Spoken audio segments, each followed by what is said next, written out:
বাংলাদেশের জাতীয় সংবাদ মাধ্যমসমূহে প্রকাশিত সংবাদসমূহের উল্লেখযোগ্য অংশ নিয়ে সম্পাদিত অ্যানালগ নিউজরুমে স্বাগতম। সুপ্রিয় দর্শক শ্রোতা, আজ 18 সেপ্টেম্বর 2009 শুক্রবার। কেবলমাত্র নিরীহ জনগণ অথবা সংবাদকর্মীরাই নয়, আওয়ামী লীগ দলীয় লোকজনদের সন্ত্রাসী কার্যকলাপের হাত থেকে রক্ষা পাচ্ছে না দেশের আইন প্রণেতারাও।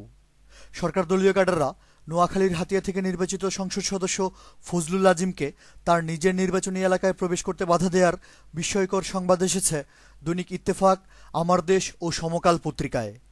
আওয়ামী লীগ দলীয় একজন সাবেক এমপির নেতৃত্বে তার ক্যাডার বাহিনী বর্তমান এমপি ফজলুল আজিমকে হাতিয়ায় ঢুকতে না দেওয়ার ঘটনায় পুলিশ প্রশাসনের রহস্যজনক ভূমিকার খবরও এসেছে পত্রিকাগুলোতে। খুলনা সদরের আওয়ামী লীগ দলীয় এমপি ননীগোপাল মণ্ডলের সাথে চিহ্নিত চোরাকারবারিদের ঘনিষ্ঠ সম্পর্কের সংবাদ পত্রিকায় প্রকাশ করার অপরাধে ওই এমপির লোকজন একটি জাতীয় দৈনিক পত্রিকার সাংবাদিককে হাত পা ভেঙে ফেলার হুমকি দেওয়ার খবর ছেপেছে প্রথম আলো পত্রিকা। সরকার দলীয় লোকজন মেহেরপুর সদরে দুইজন উপজেলা ভাইস চেয়ারম্যানকে লাঞ্ছিত করার পাশাপাশি তাদের কার্যালয় ভাঙচুর করার সংবাদ এসেছে প্রথম আলো এবং সমকালে। জামালপুরের মেলান্দহে আবারও সংখ্যালঘু হিন্দু সম্প্রদায়ের পূজা মণ্ডপে হামলা ও 4টি প্রতিমা ভাঙচুরের খবর প্রকাশ করেছে সমকাল এবং জায়জায়দিন পত্রিকা। আওয়ামী লীগ দলীয় সন্ত্রাসীরা যশোরের চৌগাছায় নিজ দলীয় একজন নেতাকে মর্মান্তিকভাবে হত্যা করার সংবাদ এসেছে প্রথম আলো, আমার দেশ, সমকাল, জায়জায়দিন এবং bdnews24.com-এ। চুয়াডাঙ্গা, যশোর এবং পটুয়াখালী সহ দেশের বিভিন্ন স্থানে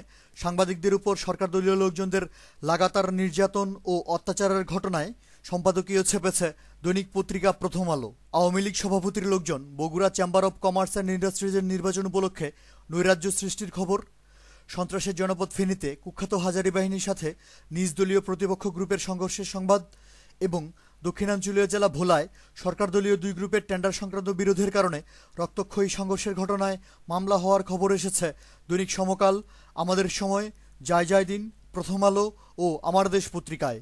সাতক্ষীরা সদরে মহাজোট সরকারের প্রভাবশালী একজন মন্ত্রীর ভাগিনার বিরুদ্ধে সাংবাদিক সম্মেলন করার অপরাধে দুজন নিরীহ মহিলাকে পুলিশ নানাভাবে হয়রানি করার খবর এবং চট্টগ্রামের রাঙ্গুনিয়ায় বন ও পরিবেশ মন্ত্রীর লোকজন পরিবেশ অধিদপ্তরের অনুমতি ছাড়াই বেপরোয়া পাহাড় কাটার ফলে মারাত্মক পরিবেশ বিপর্যয়ের আশঙ্কায় সংবাদ ছেপেছে দৈনিক সমকাল। ঢাকা, চট্টগ্রাম, যশোর ও কুমিল্লা সহ সারা দেশে রাজনৈতিক হত্যাকাণ্ড, ভয়াবহ চাঁদাবাজি, ছিনতাই, অজ্ঞান পার্টি ও মলম পার্টির অপতৎপরতার ফলে দেশবাসীর ঈদের আনন্দ ম্লান হয়ে যাওয়ার খবর প্রকাশ করেছে দৈনিক পত্রিকা আমাদের সময়, ভোরের কাগজ, মানবজমিন এবং বার্তা সংস্থা bdnews24.com ও ফোকাস বাংলা। ঈদুল ফিতরকে সামনে রেখে সারা দেশের বাজারসমূহে বিভিন্ন ধরনের মশলাপাতির দাম কয়েক গুণ বেড়ে যাওয়ার খবর প্রকাশ করেছে ফোকাস বাংলা এবং সমকাল। সাধারণ জনগণকে টেন্ডার কার্যক্রমে অংশ নিতে বাধা দিয়ে সরকার দলীয় নেতাকর্মীরা ব্রাহ্মণবাড়িয়ার কসবায় উপজেলা পরিষদের একটি মার্কেট নিজেদের মাঝে ভাগবাটোয়ারা করে নেওয়ার সংবাদ ছেপেছে দৈনিক সমকাল ও জায়জায়দিন। গাজীপুর ও পাবনায় বিপুল পরিমাণ ভারতীয় মাদকদ্রব্য এবং চোরাচালানি পণ্য উদ্ধার হওয়ার খবর এসেছে বার্তা সংস্থা bdnews24.com ও দৈনিক সমকাল পত্রিকায়। অ্যানালগ নিউজ আজ এ পর্যন্তই। আমাদের পরবর্তী নিউজ শোনার আমন্ত্রণ জানিয়ে আজকের মতো বিদায়। ধন্যবাদ।